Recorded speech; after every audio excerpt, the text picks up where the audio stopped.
Hello.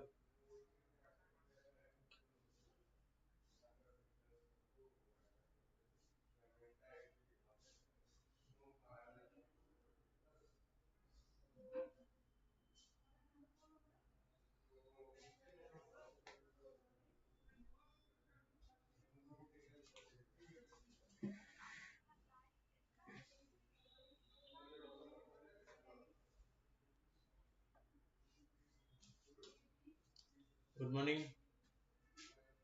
Let's start the current affairs discussion today. So to start with, let's start with the topic.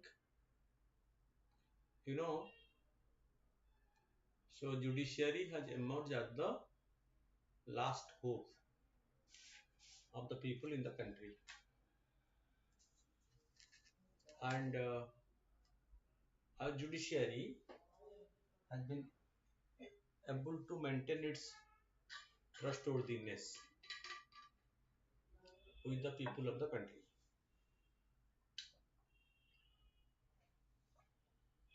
Over the years, the judiciary is able to uphold its own image and stature before the people.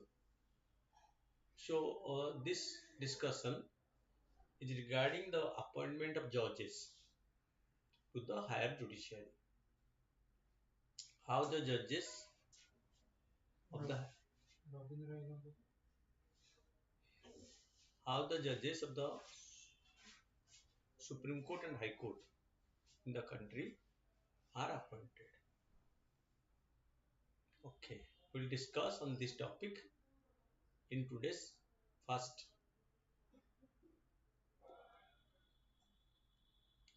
The Chief Justice of India, Justice N.V. Ramana's tenure is drawing to an end very shortly. The Ramana Collegium has been particularly successful.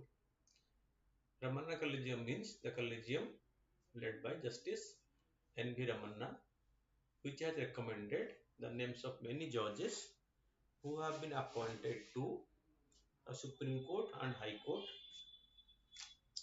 during his tenure as the Chief Justice of India, heading the collegium system, which was which has recommended the name of persons for appointment to the Supreme Court, High Court, and their transfer. Meeting frequently and working quickly, they took the perennial problem of judicial vacancies by its horn and turned it around. So before there are so many judicial vacancies, especially even in the Supreme Court and the High Courts. But Justice Ramana led collegium became very proactive in recommending the names of judges to the government for appointment to the Supreme Court and High Court. Okay, so the collegium of the Supreme Court under Justice or headed by Justice N.B. Ramana became very proactive in fulfilling its function of recommending names for appointment to higher judiciary. That does not imply that the other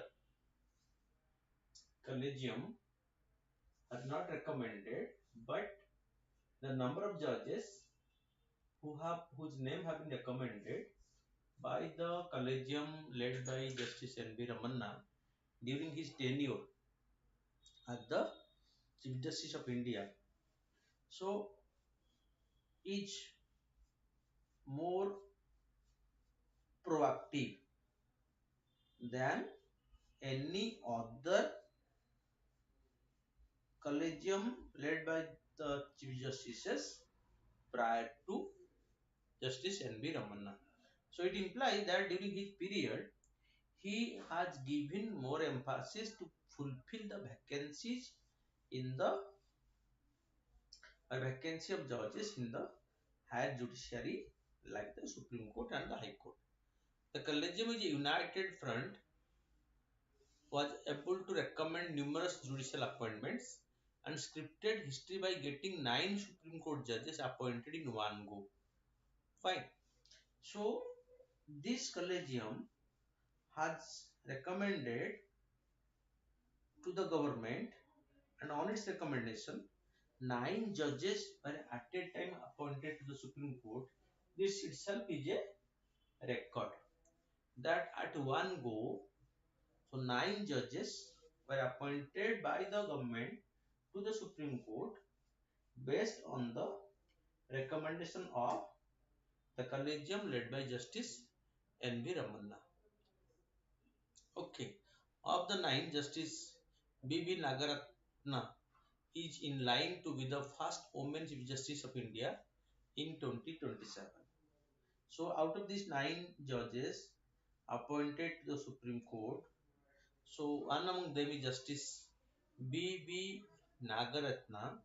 So, who is going to be the first woman Chief Justice of India in the year 2017 based on the seniority principle which is being followed in the appointment of the Chief Justice of the Supreme Court of India. But so when we are telling about this collegium, we must know what this collegium is. The collegium system was born out of years of friction between the judiciary and the executive. The hostility was further accentuated by instances of court packing, the practice of changing the composition of the judges in the court, mass transfer of high court judges, and 2 supersessions to the office of the CJI in the 1970s. That means supersession means bypassing the principle of seniority, juniors were appointed as Chief Justice by the government. The government of India in the 1970s so appointed junior judges to be the Chief Justice of India, violating the seniority principle. So that has further aggravated the situation and led to the creation of this collegium system. The 3 judge case saw the evolution of the collegium system. In the first judge case, the court held that the consultation with the Chief Justice should be full and effective. Okay, so you can say this is important. The 3 judges case saw the evolution of the collegium system. This is important. Fine.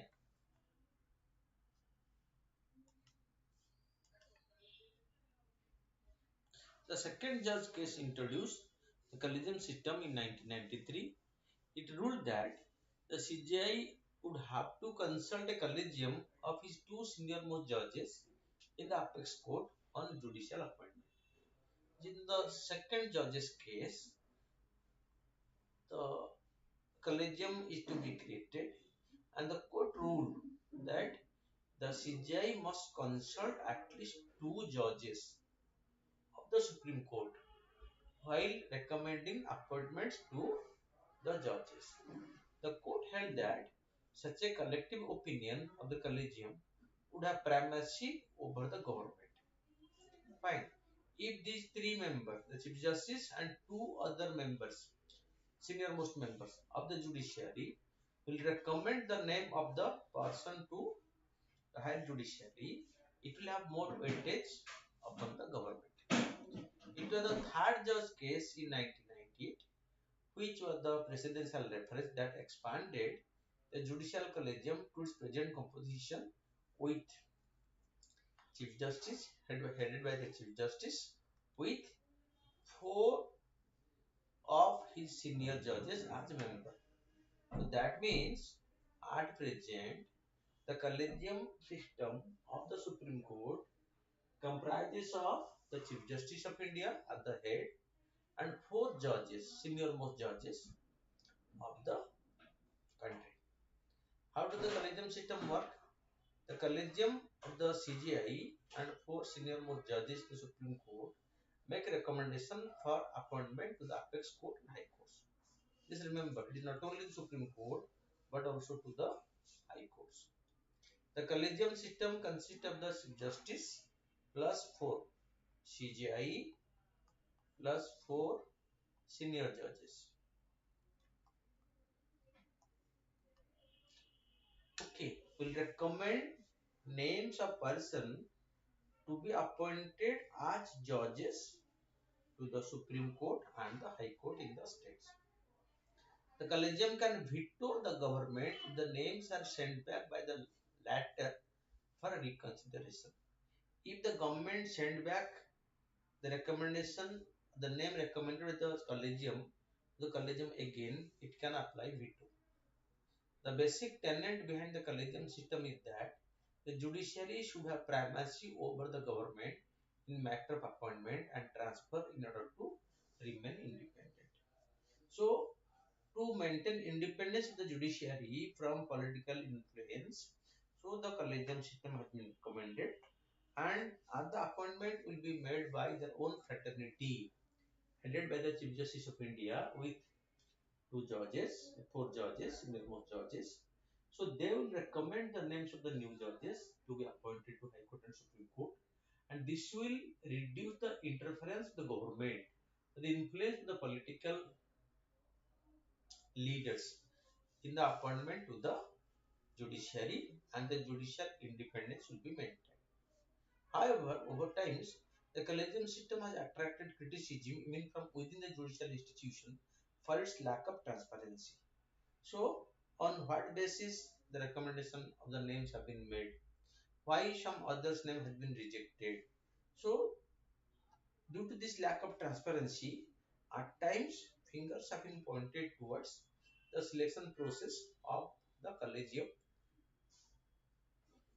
from inside the judiciary. Fine. It has been accused of nepotism. The government's effort to amend the constitution and bring a national judicial appointment commission. Okay, so way back in 2013, the parliament has passed the National Judicial Appointment Commission, where a National Judicial Appointment Commission will be created, in which, apart from the Supreme Court CJI and some senior most judges, government will have some representatives. Fine, nominated by the government, so they will recommend the name of the judges to be appointed to the Supreme Court and High Court. But this National Judicial Appointment Commission Act, as passed by the Parliament, was struck down by the Supreme Court as violation of the Constitution, because the Supreme Court ruled this will violate the independence of the judiciary. That's why the NJSC, as it is called, National Judicial Appointment Commission Act, was declared unconstitutional by the government, by the Supreme Court itself. The act passed by the Parliament was declared unconstitutional by the Supreme Court. It was not, it has not come into force because the Supreme Court declared this as unconstitutional for violating the independence of the judiciary. Fine. So moving further, how the judicial appointment to the Supreme Court is made.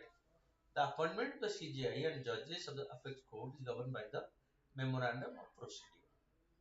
The CJI and the judges of the Supreme Court are appointed by the President under Clause 2 of Article 124 of the Constitution. The appointment to the office of the CJI should be of the senior-most judge of the Supreme Court, considered fit to hold the office. The Union Law Minister would, at an appropriate time, seek the recommendation of the outgoing CJI on his successor.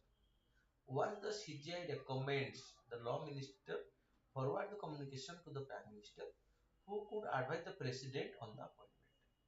In the case of an appointment to Supreme Court judge, when a vacancy is expected to arise in the apex court, the collegium would recommend a candidate to the Union Law Minister. The CJI would also ascertain the view of senior most judges in the Supreme Court who hails from the High Court, from where the person recommended comes from. Fine. That is what here the role of the Chief Justice of India is very prominent. He has been given a very preeminent role in deciding the name of the person to be the judge in the Supreme Court and High Court. Fine.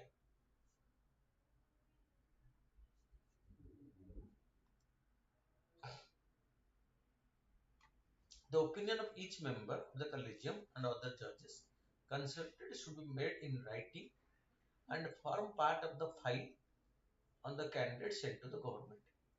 If the CJ had consulted non-judges, he should make a memorandum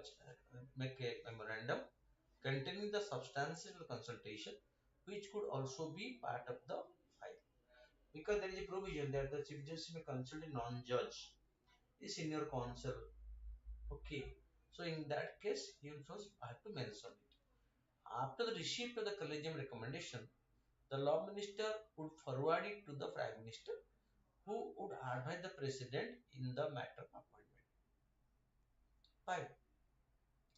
So this process is being followed in India to maintain the independence of the judiciary, and the memorandum of procedure is being followed to maintain transparency on the ground of why someone's name is added and why someone's name is not included, to bring more transparency and creditworthiness to the system. So has the increase in judicial appointment lowered pendency of the Supreme Court case? You know, the biggest challenge in Indian judiciary is the pendency of cases. That means more and more cases,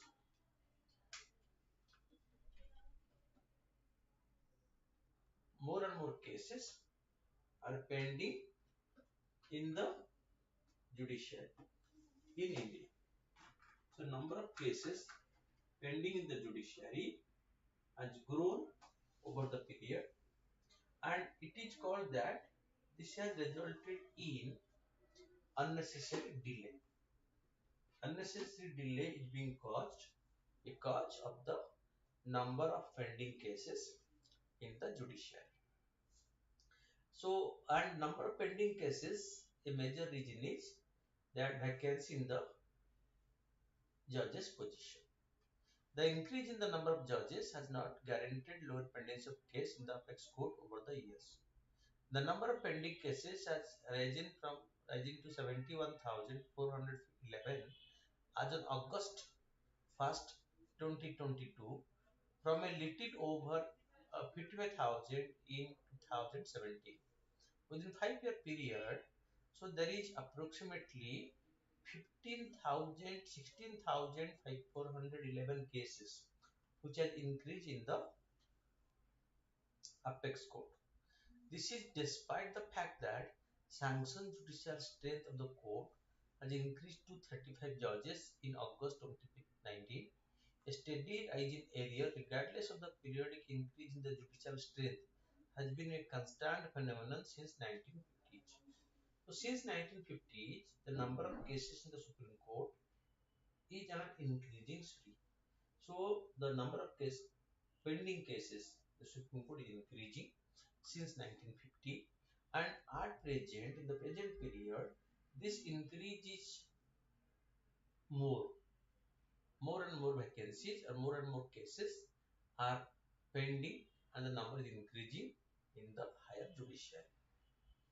In 1950, the Supreme Court has 8 judges and a pendency of 10,100 plus cases. Just think, when the Supreme Court in 1950 has only 100 cases pending before it, whereas there is only how many judges? Only 8 judges. But at present, it has a strength of 34, but the number of cases pending has multiplied to around 71,411.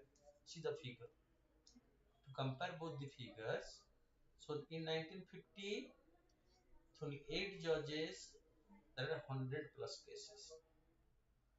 So in August 2022, 34 judges, 34 judges. The pending cases 71,411. This shows the situation.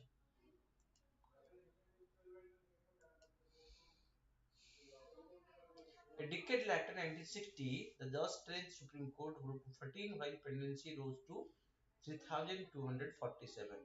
In 78, the number of appeals court judges was 18 and pendency crossed 14,000 mark. In 1986, there were 26 judges in the Supreme Court while pendency case rose to 27,881.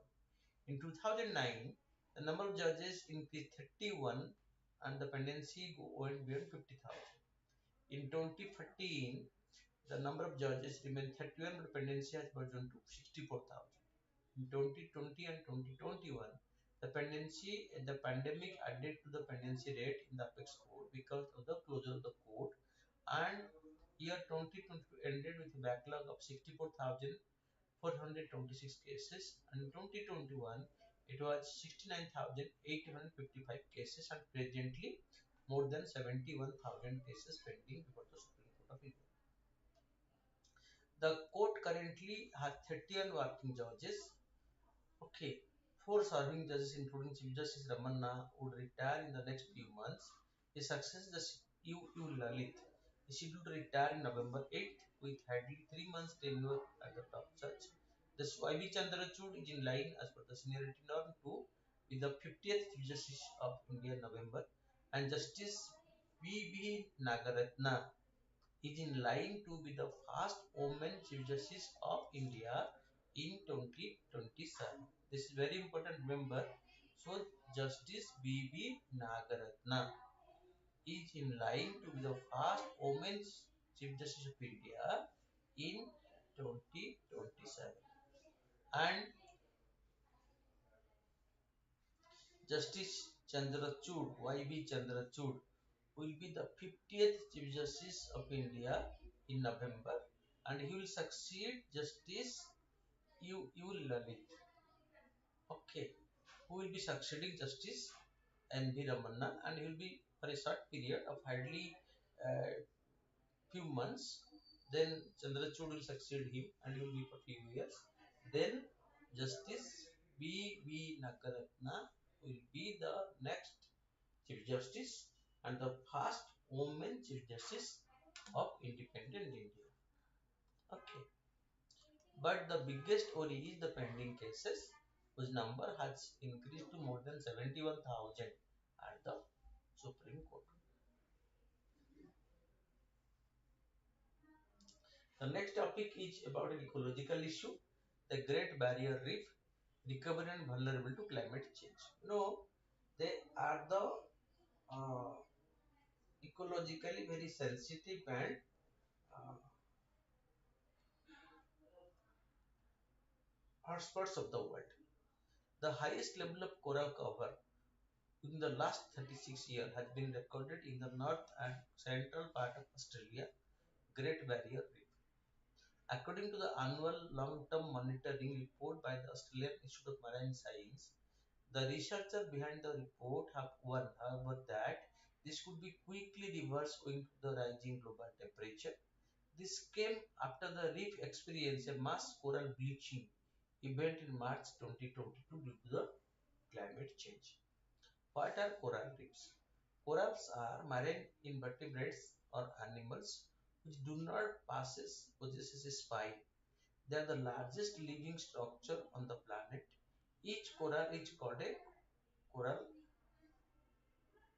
pulp, and thousands of such pulps live together to form a colony, which grows when pulps multiply to make copies of themselves. Corals are of two types: hard corals and soft corals. Hard corals extract calcium carbonate from seawater to build hard, while soft corals exskeletons. Hard corals are in the way of engineers of reef ecosystem, and measuring the extent of hard coral is a widely accepted metric for measuring the condition of coral reefs. So corals are of two types, hard and soft. Hard corals collect calcium from the seawater and build it. Soft corals are the other system in the among the corals. The soft coral attach themselves to such skeletons of the hard corals and the older skeletons built by the ancestors. Soft corals also add their own skeleton to the hard structure over the years. These growing multiplying structure gradually form coral reefs. Coral reefs are formed by the corals over the years, so by joining each other. Australia's Great Barrier Reef is the world's largest reef system, stretching across 2,300 kilometers and having nearly 30 individual reefs. It hosts 400 different types of coral, gives shelter to 1,500 species of fish and 4,000 types of mollusks. Coral reefs support over 25% of the marine biodiversity, even as they uh, take up only 1% of the seafloor. Fine. The marine life supported the reef further fueled global fishing industry. Besides, coral reef system generate 2.7 trillion in annual economic value through goods and services traded and tourism. In Australia, the barrier reef in pre-COVID time generated 4.6 billion annually through tourism and employed over 60,000 people, including divers and the guides. What does the new report say? The annual long-term monitoring by the AIMS, okay, began 36 years ago, and refer are surveyed through in-water and aerial techniques. Why? The current report survey 87 reefs in the Great Barrier Reef in August 21 to May 22. The report states that reef systems are resilient and capable of recovering from disturbances such as accumulated heat, stress, cyclone, predator attacks, and so on, provided the frequency of such disturbances is low. If the frequency of such attack is low, coral reef can regenerate themselves. The new survey shows record level of region-wise coral cover in the north and the central Great Barrier Reef since the first ever AIMS survey was done. Coral cover is measured by determining the increase in the cover of hard corals.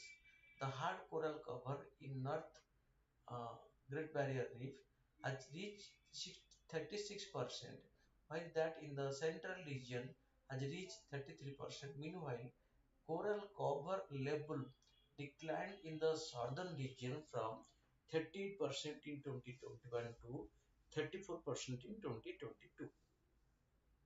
The record level of recovery were fueled largely by increase in the fast growing Acropus coral, okay, Acropora corals, which are dominant types in the Great Barrier Reef. So remember this Acropora corals,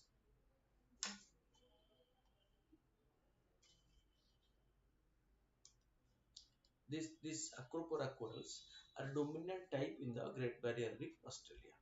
Incidentally, these fast-growing corals are almost the most susceptible to environmental pressure. Although they are fast-growing, but they are more susceptible to the environment pressure such as rising temperature, cyclones, pollution, crown of the thorn starfish, attacks which prey on hard corals, and so on. Behind the recent recovery in parts of the reef had low level of acute stressors in part 12 months. No tropical cyclone, a lesser heat stress in 2022 and 2020 and 22 as opposed to 2016 and 17 and a decrease in the COT outflows. Okay.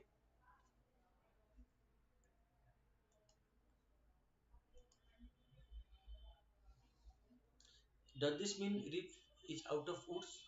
Besides predator attack, the tropical cyclone, scientists said that the biggest threat to the health of this reef is climate change induced heat stress, resulting in coral bleaching. Coral bleaching led to their destruction. Coral share a symbiotic relationship with single cell algae called Zooxanthella. The algae prepare food for corals through photosynthesis and also give them their vibrant coloration. When exposed to conditions like heat stress, pollution, and high level of ocean acidity, the zooxanthellae start producing reactive oxygen species not beneficial to the corals. So the coral kick out the color-giving algae from their pulp, exposing their pale white skeleton and leading to coral starvation as coral can produce their own food. Bleached corals can survive depending on the level of bleaching and recovery of sea temperature to normal levels. Severe bleaching, okay, and prolonged stress in the external environment can lead to coral death.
Fine.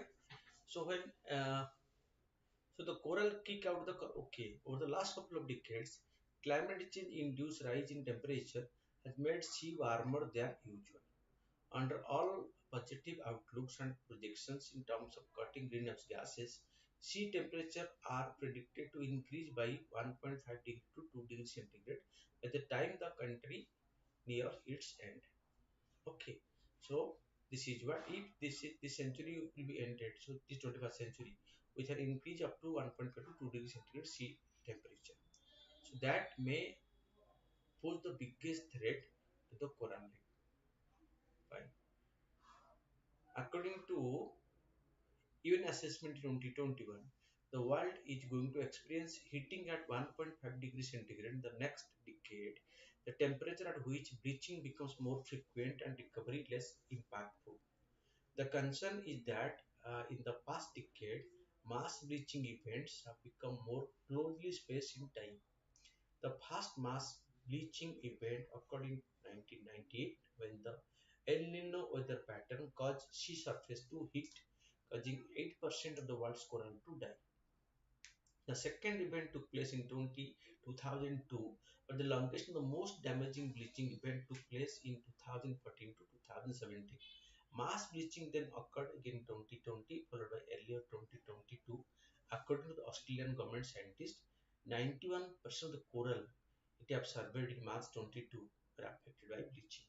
This show the threat of climate change on the corals because rising bleaching led to the near death of the coral reef, and this is very dangerous because so this climate change and the human induced climate change and its impact on global warming has a negative impact, so you can say severe negative impact on the coral system of the marine ecology.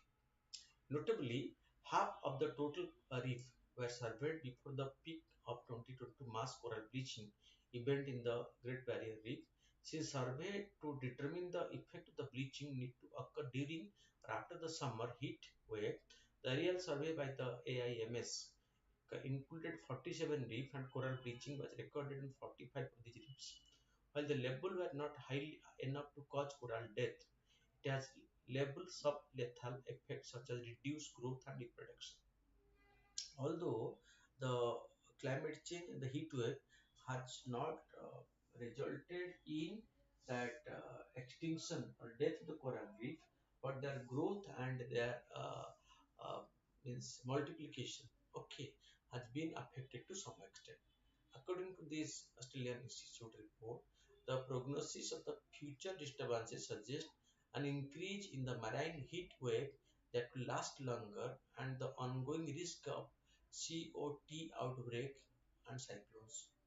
Therefore, while the observed recovery offer good news for the overall state of the Great Barrier Reef, there is increasing concern for its ability to maintain this state. Fine. So, because the what comes out of this is the threat to the Great Barrier Reef in Australia. So, which is the largest coral colony, but human-induced climate change and rising temperature is the biggest threat to the coral ecosystem, and we have to take care of this. Otherwise, it will severely impact the marine ecosystem in coming time. Then the next is the fast flight of India's newest rocket. What it means for ISRO.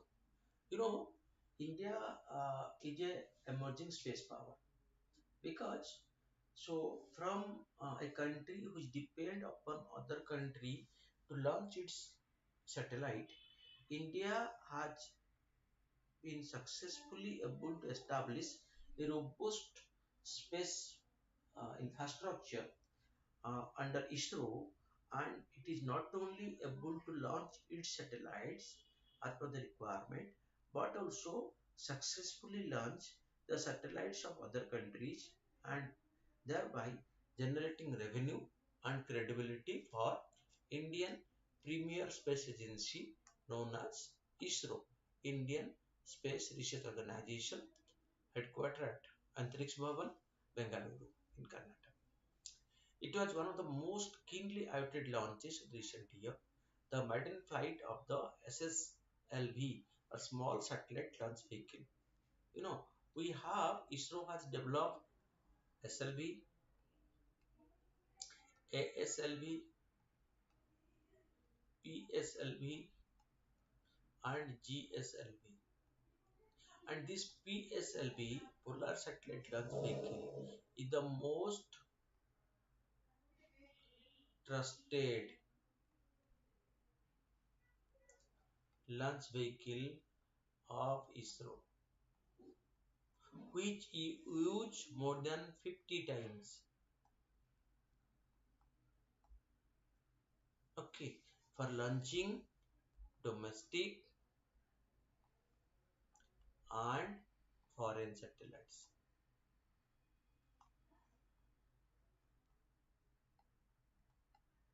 successfully.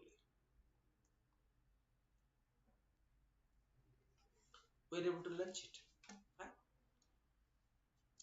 And the most important addition to this list is the SSLV, Small Satellite Launch Vehicle. Okay, India's newest addition to its rocket fleet have been postponed several times in the past 3 years. The pandemic played its role, but there is delay from ISRO side as well. The rocket finally embarked on its flight path carrying two satellites, including an Earth observation satellite, microsatellite called EOS-02. After a successful liftoff and separation of its three-stage, the flight deviated from its script. ISRO initially said there was data loss in the final stages of the flight. Later, the space agency elaborated saying that the rocket placed the satellite into its 356 kilometers into 75-kilometer elliptical orbit instead of the 356 kilometer circular orbit. In place of the circular orbit, the SSLV fast maiden flight was able to place the satellite in the 365-kilometer circular orbit. Adding that, the are longer, satellite are longer be usable. That means it is not done. Satellite has not been wrongly placed and it will be useful. This less than perfect flight. It is not a perfect flight. It is slightly less than the perfect flight. But the accessory put a cloud of doubt over the new rocket that is being built to become ISRO's main launch vehicle in the coming years. This SSLV, which is among all the four at present PSLV, is the most trustworthy and most successful rocket of ISRO. But the SSLV is going to take the place of PSLV in future because SSLV has a number of advantages over PSLV. It has number of advantages. We'll discuss them in detail in our discussion. What are the advantages of SSLV over the PSLV? It is a rocket that can be assembled within 72 hours. Which one? SSLV. Advantage of SSLV. So SSLV can be assembled within 72 hours by a team of just 5 to 6 people. A rocket that costs at least one tenth of those currently in use. A rocket that can enable a space launch from India every week, and a rocket that caters especially to the small and micro satellite that constitute over 90% of all satellites being launched these days. So these are the advantage of the SSS small satellite launch vehicle, because the first thing that it is too cheaper. It involves one tenth of the cost of the normal PSLV. It can be assembled at very short notice of 72 hours by just 5 to 6 persons. So if this is possible, so India can launch one satellite, one rocket every week. Then just 3 to 4 launch in a year. Okay, and the most important is this rocket being small and cheaper, so they can be used more frequently. Okay, because the small satellites are right now being placed more and more, so this small launch vehicle will definitely facilitate the launching of these small satellites by different countries and by different agencies inside the country. Okay, on a more frequent basis, because the cost will be less. So and the its period of assembling and testing, that launching will be very faster. So in a very small time span, so more and more rocket satellites can be launched by using this. Right. There are regions why it is considered a game changer and is seen as something that can truly transform the Indian space scenario. Okay, but recent flight had the potential to delay the timeline further, because this is not a near success launch, but not a complete flawless launch. So for which slight introspection delay may be caused in future before fully integrating the technology and making it foolproof for implementation, okay, by the ISRO for its future space mission. Fine, because it's not a complete successful mission, the first launch, so ISRO will take more time to go for more critical analysis of its failure and to chalk out the measures by which this will be to be able to overcome the limitations on this satellite. Then think of this the discussion about the era of small satellites. Why? For very long time, small satellites, anything weight between 5 kg to 1000 kg, are the present trend, because countries are right now so interested to place small satellites and number of small satellites. They want to place more number of small satellites. So, and this market is growing not only in India but also around the world. The market for small satellites are growing, and if we'll be able to launch this small satellite launch vehicle in a more credible manner, so our objective or our ISRO will be successful in getting huge contract for launching satellites from different countries, which will put ISRO in a financially more viable position. Era of small satellites, okay, the time of launch used to be dictated by these large primary satellites whose interest would take precedence. But with more and more business, government agencies, even universities and laboratories beginning to send satellites, nearly all of them falling into this category of small satellites to space, the constraint of piggyback ride have started to hurt. Fine. Right now we are launching more than number of satellites on a single rocket. So this is like piggybacking. Okay, so piggyback is huge. But if we are able to create small satellites, we can launch one or two satellites in their respective orbit using these small satellite launch vehicles, which are cheaper and can be assembled at a very short notice. Fine.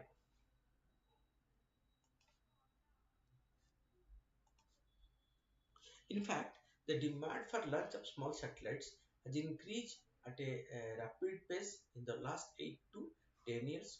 It is due to the ever-growing need for space-based data, communication, surveillance, and commerce. Estimates suggest that tens of thousands of small satellites will be launched in the next 10 years. So, you see, space is being overcrowded now. Okay, so because more and more countries they want to launch their own satellites and very few have the capability to launch.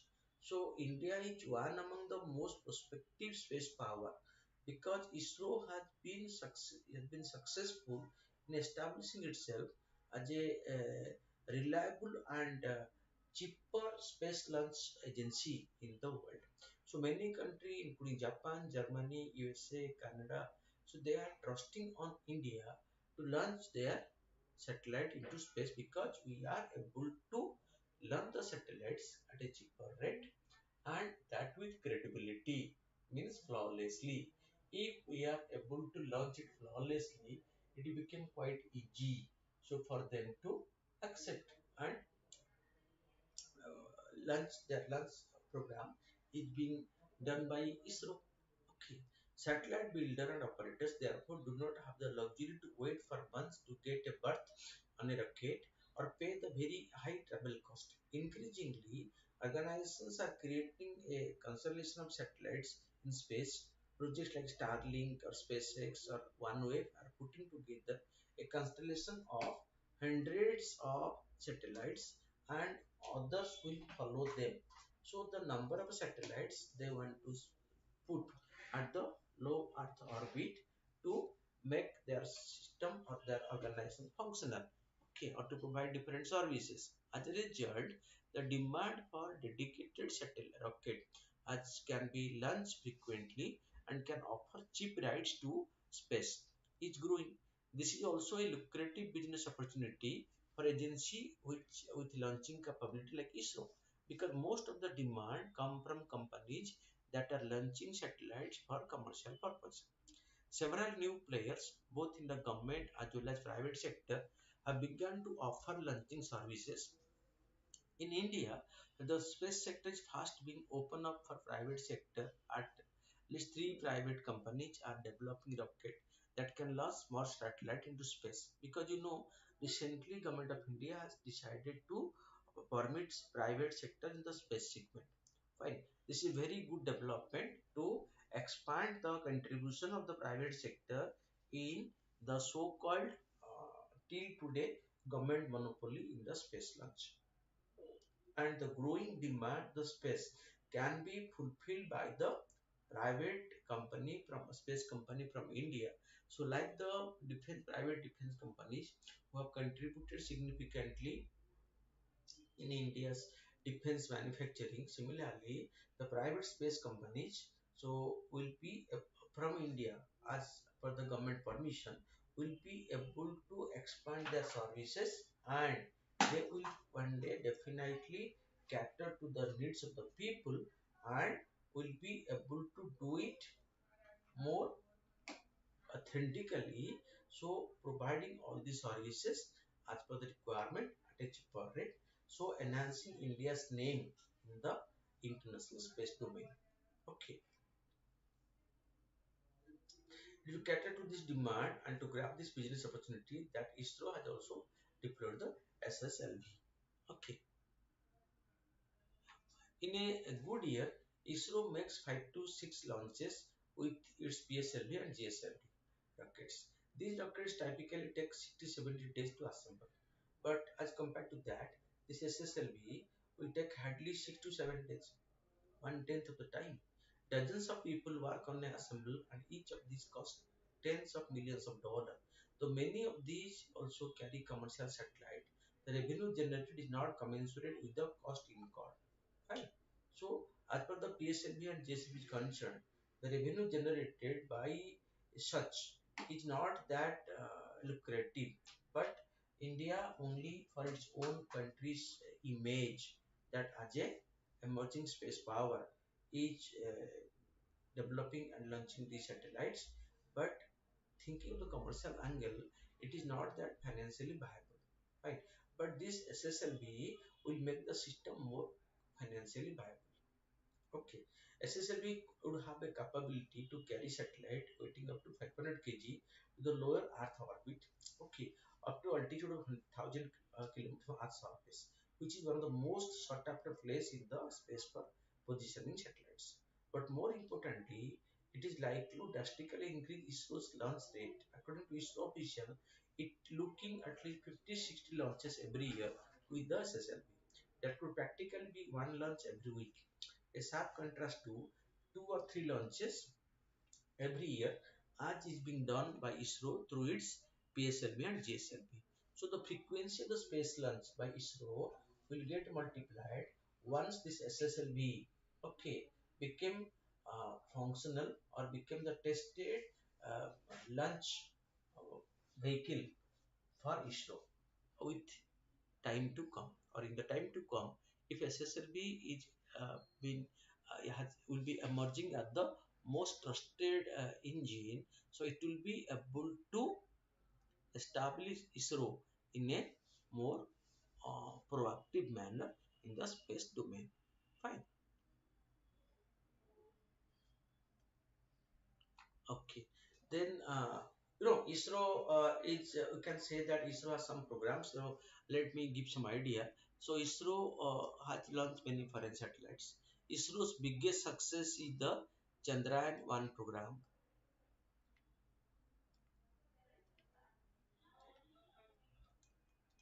Although Chandrayaan-2 has set a phase slight setback, still the orbiter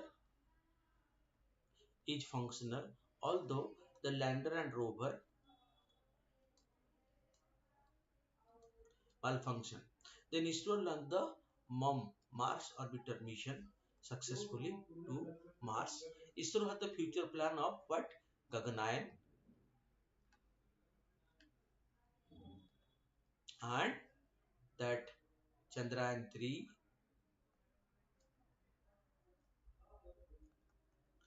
Shukrayan, as well as the Aditya mission to Sun. These are the future mission of ISRO. Gaganayan, the first man mission to space, which ISRO has started the work. Chandrayaan 3, because the orbiter is still functional, only sending a rover and a lander and a rover will be making the function that Chandrayaan 2 failure into success. Shukrayan to the nearest Venus will be the next target, and Aditya mission is India's mission to Sun, like the Parker Solar mission of NASA of USA. So India has a very prospective plan. India is focusing on these two. One is the Gaganayan, by which it want to launch a manned mission to space from Indian soil, and second is the Aditya mission, under which so ISRO want to launch a mission to the sun, because very few countries in the world have this credibility of launching missions to sun and launching a manned mission to space. USA, Russia, China are the few countries who are able to send manned mission from their own territory to space, and India is very soon going to join this elite club of nations around the world who have the credibility of launching manned mission to space. And ISRO has a number of success stories. ISRO became commercially viable.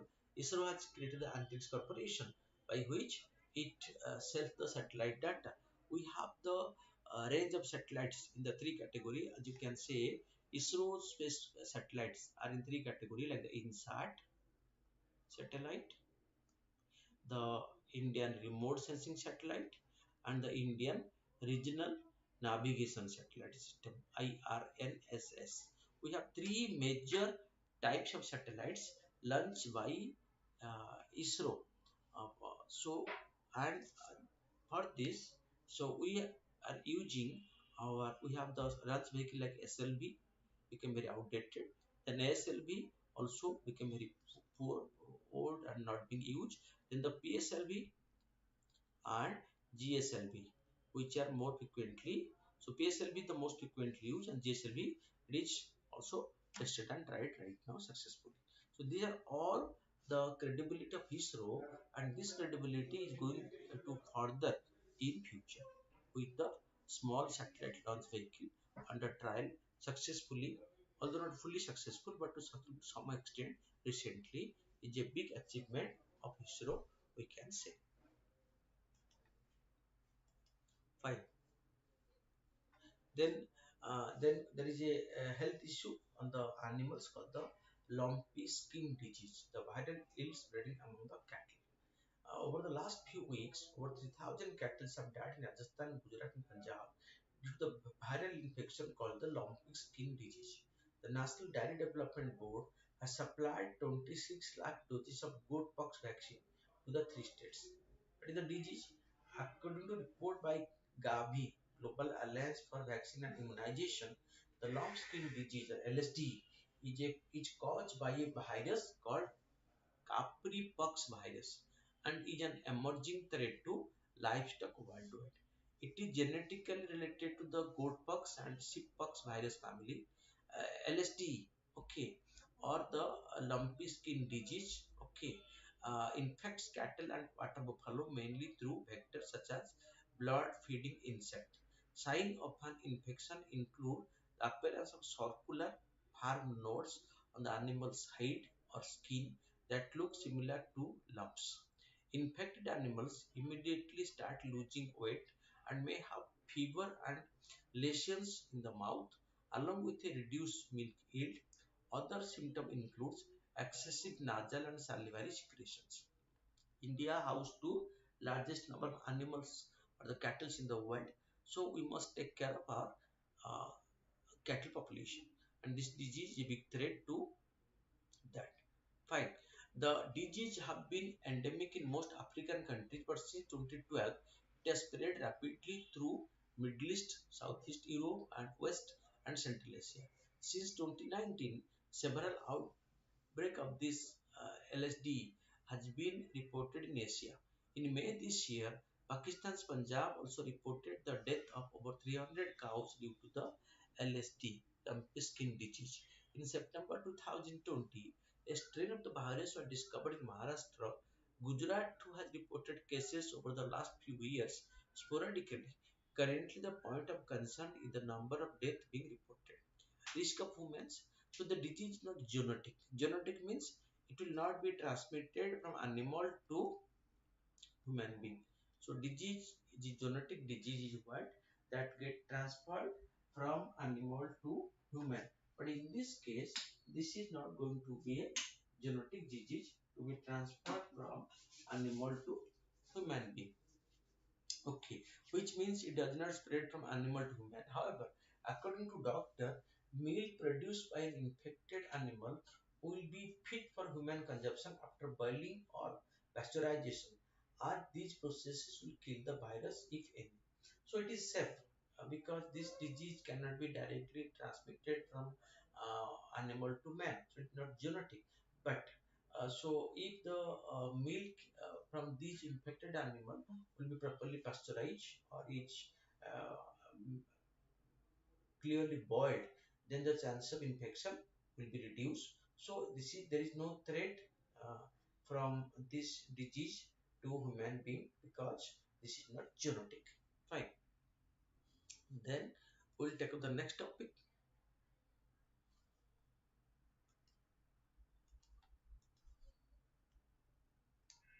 Jal Jeevan Mission. So drinking water is the biggest problem right now for the country. Why? Drinking water, the biggest problem for the country.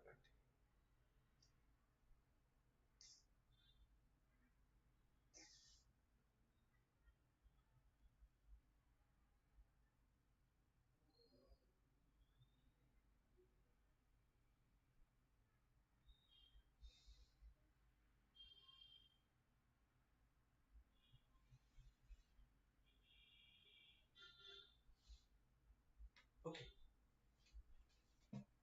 Uh, a Maharashtra village, Pimpalgarh, uh,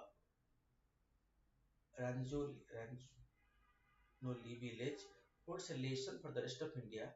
Each of the 5,644 residents of the particular village situated in the industrial belt of Thane district of Bhiwandi Tehsil along with the Mumbai-Nasik highway have access to 55 liters of water every day.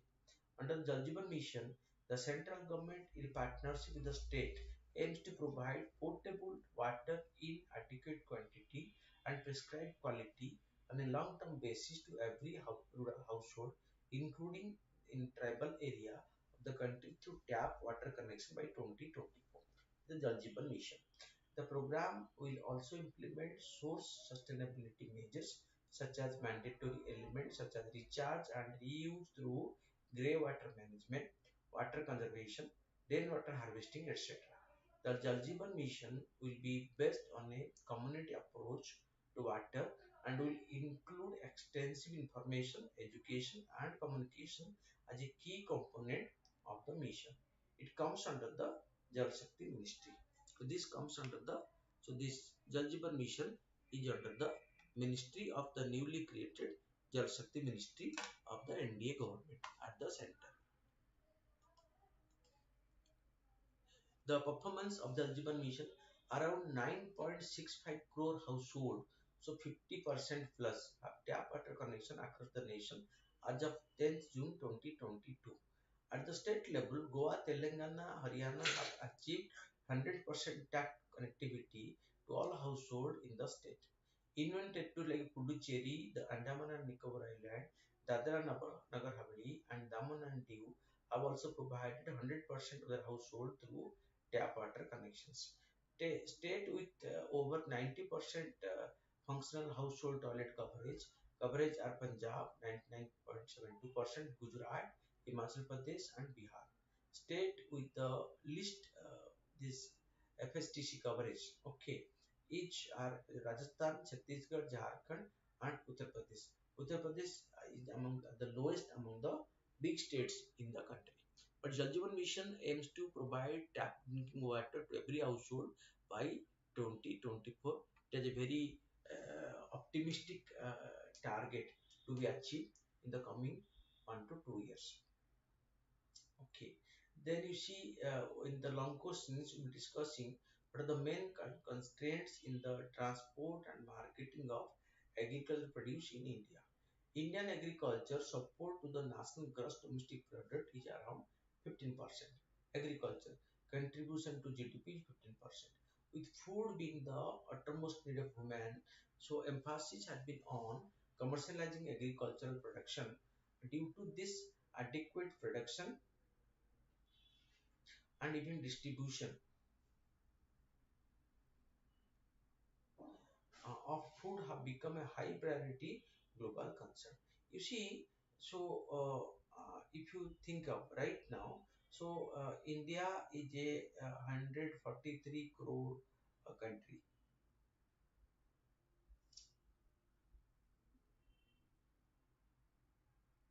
Okay. Second, so Indian income is growing. As the income is growing, so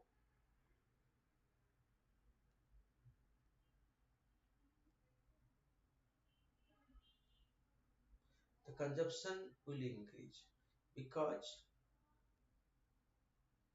once one started earning, so he will spend it on food. The food is our prime requirement. Anyone earning more will definitely spend a substantial part on its food item. And India being on a India being on a income rising path, so its consumption of food will definitely increase. Okay, that is the basic thing that we should have in our mind. Fine. So before we take any decision on this or any opinion on this, because this will be our prime requirement. Okay. Indian agriculture support of 15% of the food being the uttermost need of human being. Emphasis has been on commercializing agricultural production. Due to this, adequate production has been and even distribution of food have become a high priority global concern. However, there are several difficulties involved in agriculture marketing, as agricultural produce involve an element of risk like perishability, and it again depends on the type of produce. If the agricultural produce happen to be seasonal, it also poses threat. Similarly, there are several risk elements involved in agricultural marketing. Okay, but the question is on the transport and marketing of agricultural produce in India. Some major constraint associated with the transportation and marketing of agricultural products. First is connectivity. So you see, the agriculturally producing areas are the rural area. So there is lack of good communication facility, but transport facility, because the connectivity to the rural from the rural area of the market is definitely not that good. Even if there is road, some are very good roads and some roads are very difficult to carry the goods because of bad road conditions. Then sorting and grading technology. Farmer in the country, they lack knowledge about this process of sorting and grading of their products, and the best, the medium and the low quality products all are mixed. Thereby, they are unable to get a better price for their best products. If the product is better, the farmers must get the best price for that. But in the absence of grading of the products, the farmers are unable to get the benefit of this higher return. Sorting and grading technology is not that well uh, aware within the awareness of the farmers. Then numerous stakeholders working in isolation. The food supply chain is complex with perishable goods and numerous small stakeholders in India. The infrastructure connecting these partners is very weak.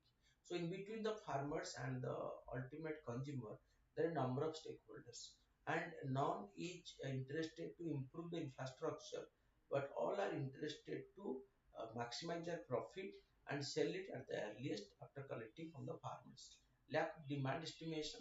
Demand forecasting is absent and the farmer try to push whatever they produce into the market, because majority of the agricultural item being produced at a particular period of time, so it becomes a buyer's market, because most of the harvest comes to the market at a particular time within a short period, they are to be disposed. So when so many sellers are there with their products, so the market became a buyer's market, and that's why the farmers are unable to get remunerative price when the market is a buyer's market.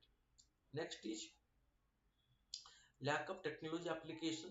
Cold chain, logistic supply chains could take advantage of technology improvements in data capture and processing, product tracking and tracing, synchronized freight transport, transit time for time comparison along with supply chain, and the supply side matching.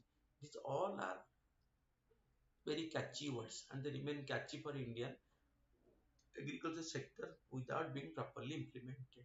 Fine. Lack of system integration. The supply chain needs to be designed and built as a whole in a integrated manner. The process of new product development, procurement and order to delivery process should be well designed and well supported with the help of IT tools and software. That presence of large number of unorganized retailers at present, the unorganized retailers are linked with farmers through wholesalers and commission agents. The commission agents and the wholesaler Redundant supply chain practices make unorganized further inefficient because so it is not an organized trading. Most of them are unorganized market stakeholders, and they depend upon the supply chain that will be moving through the wholesaler, the distributor, wholesaler, and sub-wholesaler to the retailer community. This is where so there is no proper chain to get everything recorded. Fine. Slowdown in production growth with around 67% of the landlords being marginal with an average size of 0.4 hectare. More than half of marginal farmers are likely to not have any excess income to spare bare sustenance, hindering the improvement in the farm level productivity. Weak rural infrastructure, lack of better road and rail facility creates logistic problem. Absence of cold store facility, it leads to spoiling of perishable items like fruits. Okay, because we have a big lacuna in the cold store facility. Then a presence of asymmetric informations. It is usually found that middlemen have more information than both farmers and consumers regarding prices, supplies, and stock available. Other issues, apart from above area of concern, other issues such as lack of application, applied research, taxation issue, access to credit, obsolete technology are all hindrances in the path of a proper price for the farmer or a marketing mechanism, and transportation is one such big challenge for all of them. So improving infrastructure through scheme like Ajivika Gramin Express Yojana, Sampada Yojana, government has launched. Like you see, at present we have the Kishan Rail,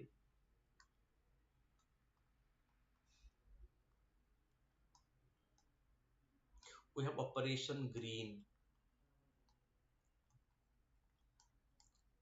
for perishable products,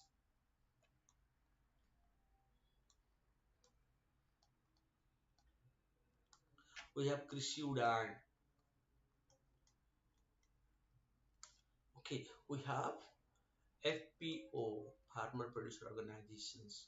We have Mega Food Park Scheme.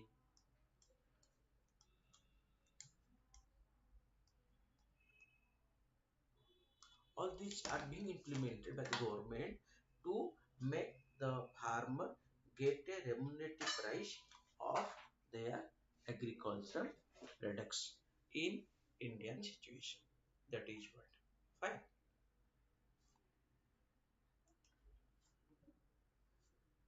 So let's see what are the MCQs for today.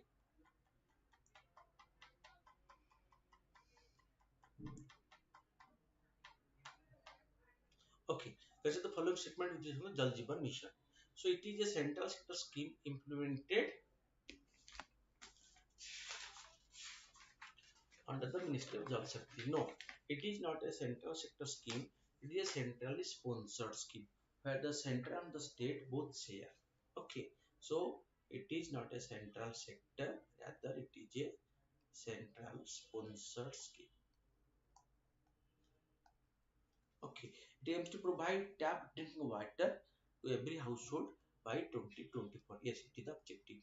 Puducherry is the only union territory with 100% no. So many have achieved the status of providing uh, drinking water to 100% coverage in the house as we have discussed. So this is also wrong. So only option 2 is right. Fine. Then moving to question number 2. Which of the following statement is correct regarding the system of collegium for appointment to the judges of the higher judiciary? It is originated the first judge case of in 1981. The SC rejected the method of selection of appointment judges in the okay. It is the first in the 3 judge case. Supreme Court SC collegium currently consists of the chief justice and 2 senior most judges. No, it is 4, not 2. So they are 4. 4 senior most judges. Okay, High Court Collegium currently consists of Chief Justice of the High Court and 3 other senior most judges of High Court. This is wrong because there is no such collegium in the High Court. There is a collegium only one, that is led by the Chief Justice of India. Retirement age of judges currently 65 for the Supreme Court and 62 years for the High Court. This is right. So only option D is right. Then coming to question number 3,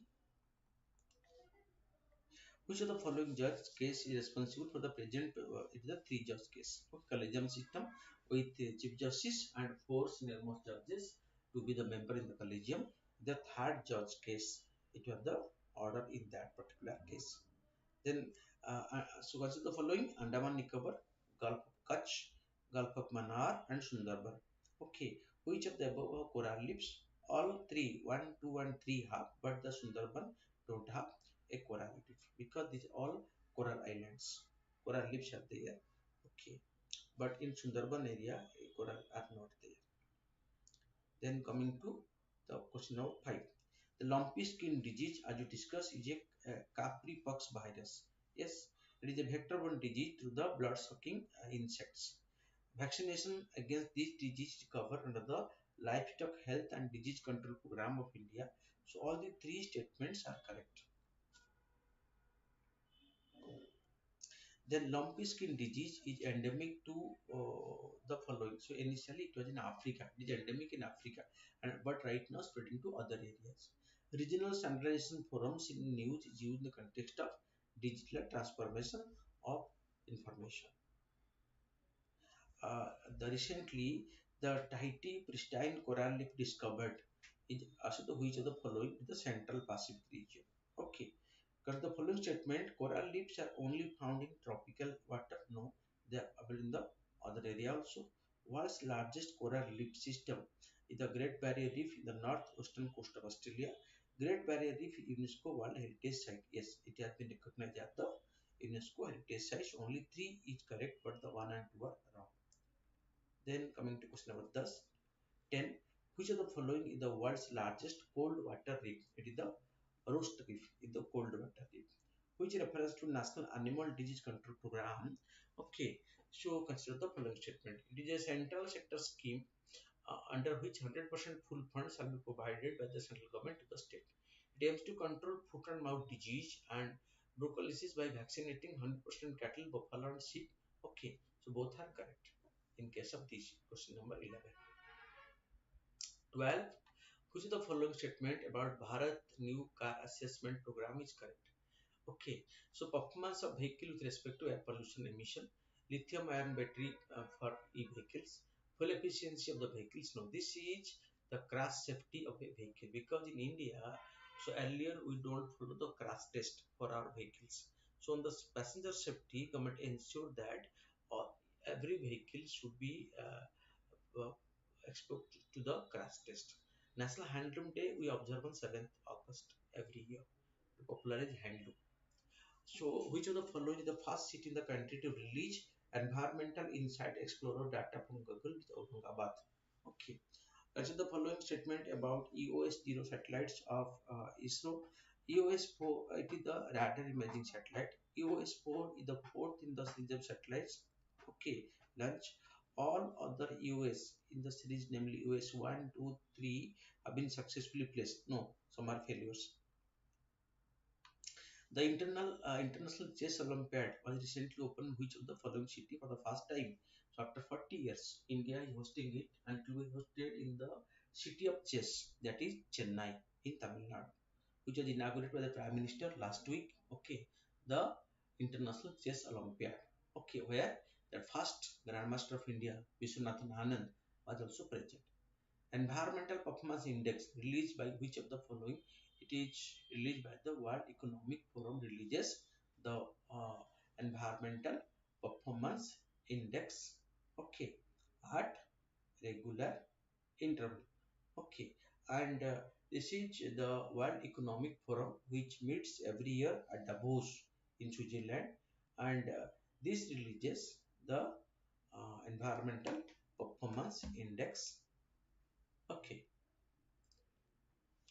Which of the following aircraft are popularly known as the flying coffin in India? So MiG-21 is a Russian supplied uh, aircraft in Indian Air Force. Okay, because this aircraft has made maximum number of accidents and maximum casualty to the trainers and the pilots in Indian Air Force. It is called the flying coffin. So, so in around 400 accidents in the MiG 21, so more than 200 pilots have sacrificed their life in the since they are inducted. So these aircrafts have met with more than 400 accidents, in which so around 200 pilots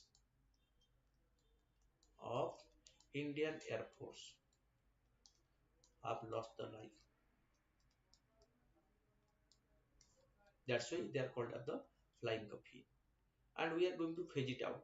And very soon, they are almost phased. Hardly very few squadrons are there, but they are also will be phased out very soon. Which of the following national park has been selected for cheetah reintroduction?